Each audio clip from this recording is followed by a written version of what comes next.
En este momento voy a pasar a hacer la exposición de las visiones regionales que se han construido y se han lanzado también. Esta es una visión país, pero el país tiene regiones. ¿Quién se preocupa por esas regiones? ¿Seguirá el centralismo funcionando a favor de los centros urbanos, principalmente de la capital, o vamos a ser capaces de integrar al desarrollo al resto del país? Ese es el gran reto.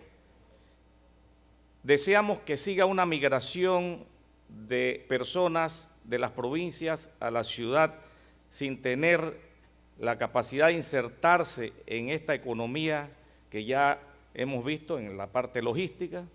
Definitivamente que no. Las visiones regionales que se han dirigido competen a la provincia de Chiriquí, Colón y Azuero. ¿Y por qué estas provincias o estas regiones? Porque es allí donde APEDE tiene capítulos y pudo articular la presentación de estas visiones con la participación de esas personas que a la vez sumaron a muchas otras en la construcción de estas visiones país. Tenemos allí en el slide ya la de Chiriquí lanzada en febrero, la de Colón lanzada en marzo y la de Azuero por lanzarse en la Feria de Azuero el próximo sábado. ¿Cómo se han construido estas visiones regionales? Han habido aportes que nos han permitido también, así como a nivel nacional se ha hecho con Luisa Turola, con la Visión América Latina 2040, tener un documento muy sólido. Hay un insumo que nos encontramos en este proceso, que es el de las estrategias de desarrollo sostenible de las provincias.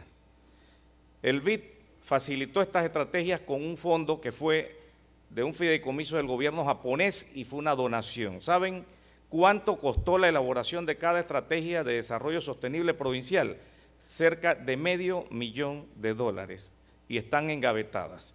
Y no hace mucho que se construyeron, a finales de la década anterior, 2007, 2008, 2009. Le pedimos al BID ese aporte, nos los entregó y fueron la base para construir una estrategia actualizada, pero allí estaban ya diseñadas gran parte de las cosas que hay que hacer para las diferentes regiones. Así que la estrategia para el desarrollo sostenible de Chiriquí, de Colón y de Azuero contemplan este tipo de estrategias actualizadas. Obviamente, el marco metodológico, el mismo propuesto en América Latina 2040, también contamos con otros aportes regionales como los de las cámaras de comercio de Chiriquí y de Colón y una cantidad de información que también se nos permitió, que mejoró definitivamente este aporte. Si me permite avanzar en las filminas, no está funcionando el pointer. Luego de este trabajo, que se basó en este mismo concepto metodológico, la base de la gobernabilidad definitivamente es muy importante. Se produjeron aportes sustanciosos en ese tema de la gobernabilidad y vamos a ver más adelante, pero les digo que la esencia de esa gobernabilidad en las provincias tiene que ver mucho con descentralización. Sentimos que el centro toma todas las decisiones, hay regiones que tienen instituciones muy débiles, usted quiere proponer un desarrollo urbano, quiere hacer un cambio de uso de suelo sustentado, allá no se decide nada, tiene que venir al centro para tomar la decisión y ustedes saben el costo que conlleva eso. Si aquí ya nos quejamos, imagínense en una provincia. El pilar de la inclusión también en los ejes de educación, grupos vulnerables, cultura y deporte, salud, recibieron aportes regionales de acuerdo a la realidad de esas provincias, lo mismo en productividad y sostenibilidad y en integración económica, y se identificaron en cada región los 3 sectores de alto potencial productivo. Y eso decanta en un cuadro de propuestas que en la primera columna tiene objetivos estratégicos, en la segunda columna tiene metas y en la tercera columna proyectos y actividades específicas. Quizás decantamos un poco más que en la visión país, que son líneas estratégicas. Aquí se llega a la propuesta de acciones concretas guiados por metas que se establecen y también objetivos estratégicos. En este cuadro, que solo lo coloco como ejemplo, está considerado el eje de educación dentro del pilar inclusión. Y el documento que nos sirvió para elaborar las propuestas en las 3 regiones fue la educación en Panamá, 5 metas para mejorar, facilitado y financiado por UNICEF a solicitud de la Cámara de Comercio de Panamá, de Unidos por la Educación y de FUDESPA, la Fundación para el Desarrollo de Panamá. Ese documento con información de línea de base nos permitió formular metas específicas para el año 2020 y para el año 2025. Entre las metas, que hay muchas, está el grado de escolaridad. Ya vimos la diferencia que hay entre el promedio de escolaridad urbano y rural, de 11 años a 7 años y en las comarcas a 4. Ese es uno de los grandes retos. Si consideramos que el 34% de la población en Panamá tiene menos de 18 años, y eso es similar en las provincias, ¿de qué cantidad de panameños y panameñas estamos hablando? Más de 1 millón. Y si ese millón de panameños sale del sistema educativo con el mismo nivel de desempeño del grado de escolaridad en las áreas rurales de 7 años, ¿qué estamos produciendo? Una generación perdida.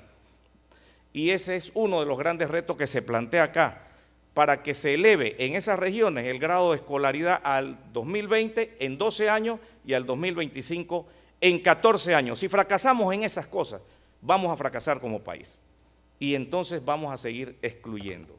Solo doy como ejemplo ese tipo de propuestas concretas por región, con datos segregados por región, y ese es uno de los valores de este trabajo. ¿Cómo se llevó a cabo esto? Fuera del esquema metodológico, por medio de talleres participativos, también mediante la presidencia de CADE y en la comisión de CADE dirigida por Mercedes Eleta, se lograron la consecución de recursos para contratar una consultoría que guiara las visiones regionales. La consultoría que Luisa guió fue la Visión País, pero hay un técnico detrás de todo esto recomendado por el Banco Interamericano de Desarrollo, el señor José Agustín Espino, que guió la parte técnica, y allí están ejemplos de los talleres que se llevaron a cabo, que fueron múltiples, tomando en cuenta una cantidad de propuestas que emanaron de muchos sectores.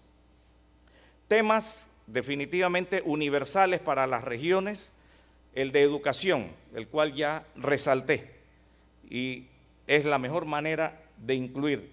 El tema de la descentralización, no solo administrativa, sino también política y financiera. En lo político, por ejemplo, quisiéramos y aspiramos a que los gobernadores sean electos por votación popular y que respondan más a ese deseo. En lo administrativo hay mucho que hacer y ya existe la ley 37 que fue engavetada, y lo que se propone y coincide totalmente, está alineado con la Visión País, que se implemente, y si hay que mejorarla, la mejoramos.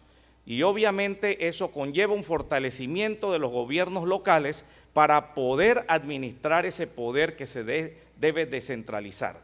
Entonces, con esas condiciones, definitivamente esta es una de las grandes aspiraciones que tiene en las regiones. Sector agropecuario fue universal.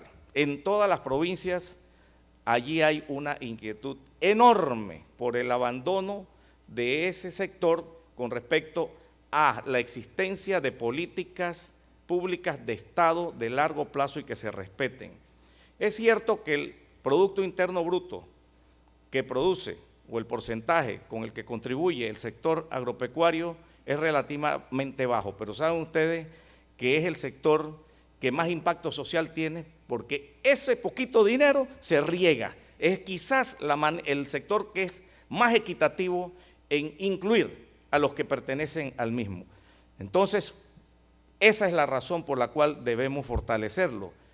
Está incluyendo un sector logístico que es necesario y lo requerimos en la medida por cada dólar que ingresa a ese sector, ¿cómo se distribuye? No, pero el sector agropecuario sí es un ejemplo de una excelente distribución de la riqueza. El turismo es otro sector universal para las regiones, se aspira a que se desarrolle mucho más, que se le atienda, como por ejemplo, por qué hay algunas regiones que son beneficiadas con los incentivos de la ley 80 modificada, y nos hemos cansado de decir que se amplíe esos beneficios a todas estas provincias, que se universalice esos incentivos, ¿por qué solamente a ciertos sectores y no a otros? Entonces, esa es una propuesta concreta también que se tiene para todas las regiones. Y obviamente la logística no es solamente de la región interoceánica de Panamá-Colón. La región interoceánica es todo el país y todos queremos beneficiarnos de un desarrollo logístico, un sistema logístico, una interconectividad. El experto nos lo acaba de decir y definitivamente pensamos que debe ser bien aplicado a nivel nacional. Y todo esto conlleva quizás el aporte más importante, y es que la sociedad se debe organizar mediante una coalición para darle seguimiento a estas propuestas. Hay instancias de participación ciudadana que están legalizadas, pero no se han promovido porque no le conviene a los gobiernos. Los consejos consultivos provinciales, que es allí donde debe diseñarse el borrador de presupuesto para las inversiones en las regiones, no se aplica, no se convoca, no se articula para que allí hagamos válidas nuestras representaciones. Por lo tanto, este es un tema que vamos a profundizar. Cada región va a montar su propio mecanismo de seguimiento fuera del mecanismo de seguimiento nacional, que deben estar obviamente articulados. Si hacemos una revisión muy rápida por región, tenemos que en Chiriquí se ha propuesto desde el año 2005 el eje transísmico occidental, terminar de construir el canal seco que ya existe, las terminales portuarias de Puerto Armuelle y Chiriquí Grande, fortalecidas dentro de un sistema logístico de Chiriquí, que potencie también a esa región como una región interoceánica y que complemente el sistema logístico acá de Panamá y Colón, es una de las aspiraciones importantes que salieron a relucir.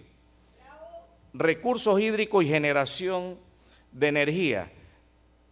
¿Dónde se produce la mayor cantidad de energía hidroeléctrica? En Chiriquí. ¿Nos beneficia eso en algo? Hay comunidades que están vecinas de esas generadoras y no tienen energía eléctrica. Pagamos lo mismo que ustedes por la energía eléctrica, pero pagamos más por el petróleo, por el transporte de aquí para allá. Y si allá se genera la energía eléctrica allí mismo, ¿por qué no debe haber ese diferencial también y no ser equitativo para las provincias? Asimismo, hay otros ejemplos en otras provincias, como la generación de ingresos que produce Colón y lo que regresa para Colón mediante el presupuesto nacional no se compadece, y esa es otra de las preocupaciones. Y el caso de la frontera de Paso Canoas, que lo traigo solamente como un componente de todo ese sistema logístico, lo traigo porque es una barrera al desarrollo de Chiriquí más que una ayuda. La aduana de allí, la parte migratoria, está corrupta. No, fíjense que para exportar, primero no tenemos puertos para exportar, y lo que se exporta se tiene que usar los puertos de Costa Rica, y demora más el trámite de paso en la frontera que llevar el contenedor a Puerto Limón, por ejemplo, en Costa Rica. Ese tipo de situaciones. Tenemos una riqueza ahí al lado, la integración con Costa Rica y con Centroamérica, y le estamos dando la espalda. Modernizar esa frontera definitivamente en todos sus aspectos es una prioridad. Esto solo para algunos detalles más específicos por región. En el caso de Colón, Lo mismo que la ley de descentralización, Colón, Puerto Libre, las empresas de Colón, de Zona Libre de Colón, compiten con las empresas de afuera porque venden al detal. Y esa competencia desleal, que es ilegal también, no se para. ¿Y cómo afecta eso al entorno? Entonces, por eso es que ese enclave, sí, ha crecido, se ha desarrollado, ¿y qué sucede con el entorno?